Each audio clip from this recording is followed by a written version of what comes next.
इसे आप equation number 1 consider करें। ये तो है मैग्नेटिक फोर्स की इक्वेशन। डियर स्टूडेंट, अभी मैंने आपको बताया कि जब आप कंडक्टर को मैग्नेटिक फील्ड के अक्रॉस मूव करते हैं तो उसका एंड बी पॉजिटिव हो जाता है और एंड ए नेगेटिव हो जाता है। ये पॉजिटिव और नेगेटिव एंड के बीच में अगर मैं इलेक्ट्रिक फील्ड को ड्रॉ करूं तो इलेक्ट्रिक फील्ड कुछ इस तरह from positive to negative end draw होगी।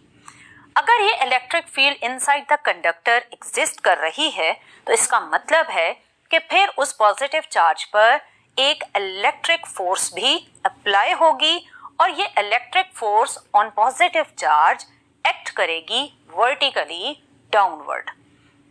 आपने प्रीवियस ऑब्जर्व किया था कि मैग्नेटिक फोर्स थी vertically upward from point A to point B, लेकिन जो इलेक्ट्रिक फोर्स है वो है vertically downward from point B to point A. और इलेक्ट्रिक फोर्स को अगर आपने कैलकुलेट करना है तो उसके लिए जो आप इक्वेशन यूज करेंगे वो है F is equal to QE। इसमें जो E है वो है स्ट्रेंथ ऑफ इलेक्ट्रिक फील्ड और F है इलेक्ट्रिक फोर्स। डियर स्टूडेंट, ये दोनों फोर्सेस आपके पॉजिटिव चार्ज पर अप्लाई होंगी। अब यहाँ आपने बात ध्यान से सुननी है कि जब पॉजिटिव चार्ज इस मैग्नेटिक फील्ड में दोनों फोर्सेस के अंडर मूव करता है तो magnetic force through out constant रहती है, क्योंकि मैग्नेटिक फोर्स डिपेंड कर रही है velocity of the conductor and strength of magnetic field, और आप इन दोनों पैरामीटर्स को चेंज नहीं कर रहे।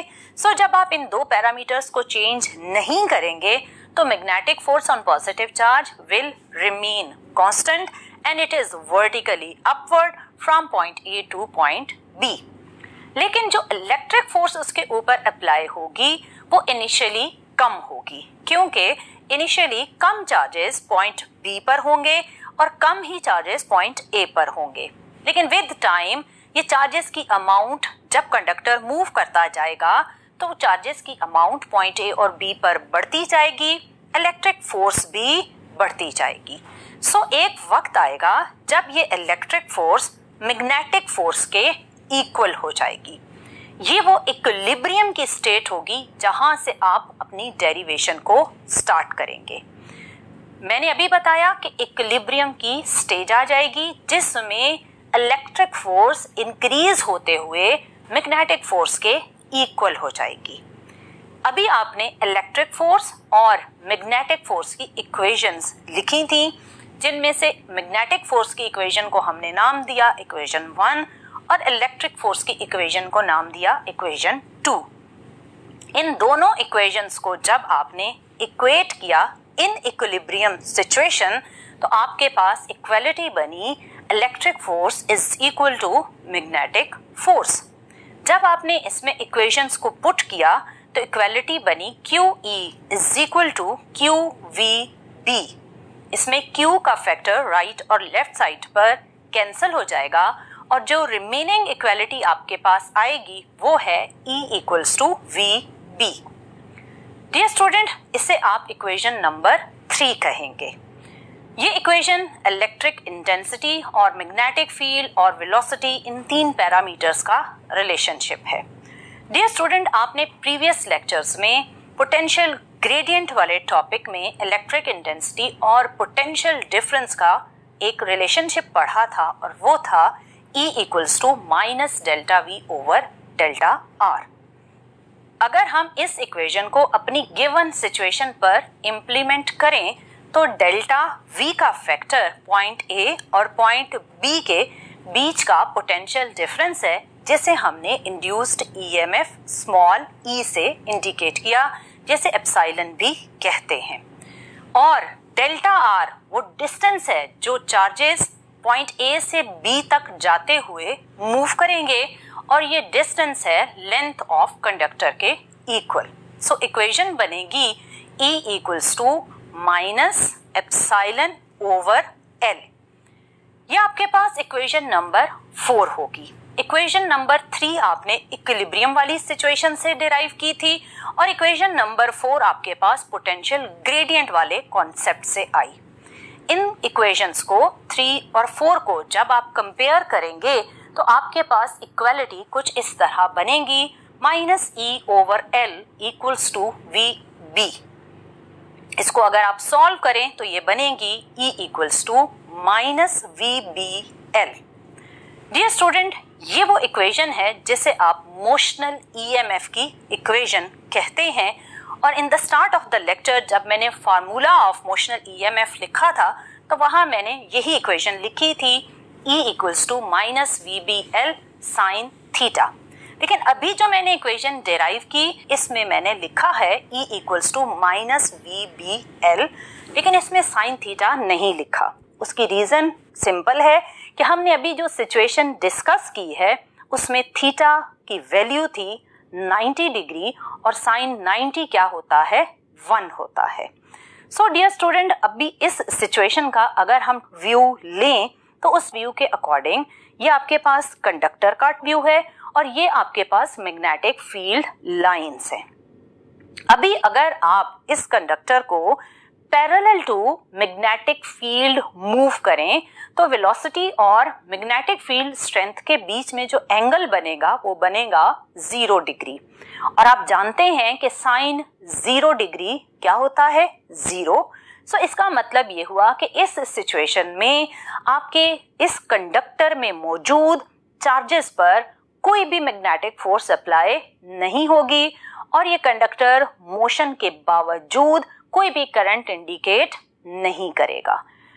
और इससे पहले हमने इसी कंडक्टर को perpendicular to magnetic field move किया था तो आपको मैक्सिमम करंट नजर आई थी। अगर हम कंडक्टर को ना 90 डिग्री ना 0 डिग्री बल्कि कुछ इस तरह एक इंटरमीडिएट एंगल के अकॉर्डिंग मूव करें तो इस सिचुएशन में फिर आप इंड्यूस्ड EMF की वैल्यू को किस तरह डिराइव करेंगे। इसके लिए आप इसकी वेलोसिटी के डायरेक्शन के कंपोनेंट्स ड्रॉ करें।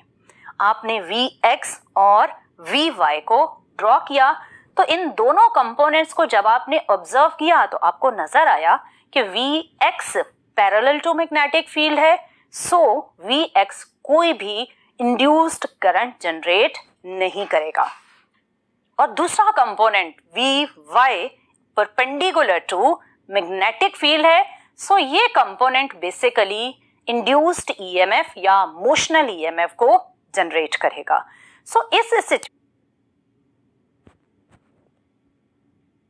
सिचुएशन में अगर आप इंड्यूस्ड EMF की इक्वेशन लिखेंगे तो वो इक्वेशन बनेगी E equals to -VBL sine theta.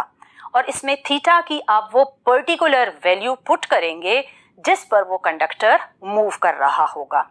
अगर थीटा की वैल्यू 90 होगी तो ये इक्वेशन बनेगी सिंपल -VBL और अगर थीटा की वैल्यू 0 डिग्री होगी तो ये इक्वेशन 0 इंड्यूस्ड EMF जनरेट करेगी और अगर इस थीटा की कोई और इंटरमीडिएट वैल्यू होगी तो उसके अकॉर्डिंग आपको इंड्यूस्ड EMF मिलेगी।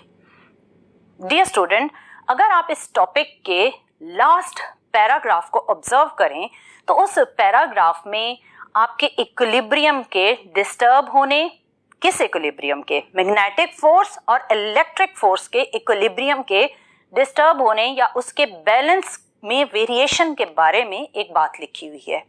अब हम उस लास्ट पैराग्राफ को समझते हैं। डियर स्टूडेंट, आपके पास ये कंडक्टर था जिसको आपने जब एक लूप की फॉर्म में across the magnetic field connect किया तो वो लूप है ABCDA।